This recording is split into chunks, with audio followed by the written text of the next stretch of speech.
Hello guys, welcome to our my channel. This is Devender Sai.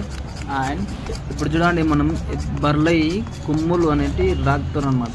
ఇవి ఎందుకు చేస్తారంటే దానిలో హెల్త్ ఒకటి, అలాగే వాళ్ళు అమ్మడానికి తీసుకొచ్చారు కదా. ఇది చూడండి, దాన్ని ఎలాగ ట్రాన్స్పోర్ట్ చేస్తారో ఇక్కడ నుంచి తీసుకునేవి. వీడియోలోకి వెళ్తే అందరూ లైక్ అండ్ సబ్స్క్రైబ్ చేయండి ఫ్రెండ్స్.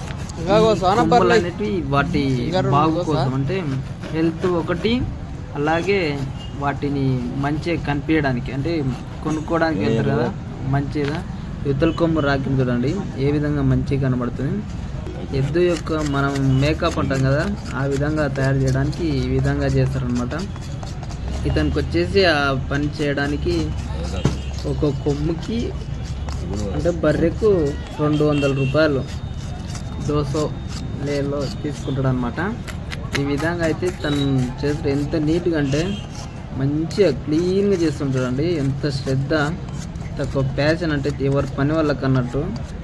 ఈ యొక్క బర్రె ధర వచ్చేసి బాగానే ఉంది, దాని పిల్ల కూడా పక్కన ఉంది. కాకపోతే దాన్ని ఇది వచ్చేసి వాళ్ళు 90,000 చెప్తారు. బర్రెలకైతే మస్తు డిమాండ్ ఉంది, ఎందుకంటే ఇప్పుడు ఎండాకాలం కాబట్టి. Summer so much of demand in this buffaloes, especially milk.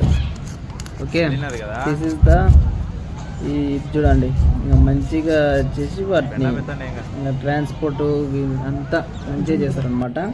ఈ కొమ్ములు దీన్ని అయితే వాళ్ళు మామూలుగా తీసుకున్నారు కదా బ్రోకర్స్, వాళ్ళైతే ఎక్స్పోర్ట్ చేస్తారు చూడండి. దీనిలో కూడా కేసు అట్లే ఇంకా ట్రై చేసి అట్లే ఎక్కిస్తారు చూడండి. సో మచ్ ఆఫ్ ఈ సంత అనేది మస్తు డిమాండ్ ఉంటుంది. అదండి ఏ విధంగా ఎక్కిస్తుంటారు. వీడియో నచ్చితే ఒక లైక్ అండ్ సబ్స్క్రైబ్ చేయండి. And thank you for watching friends.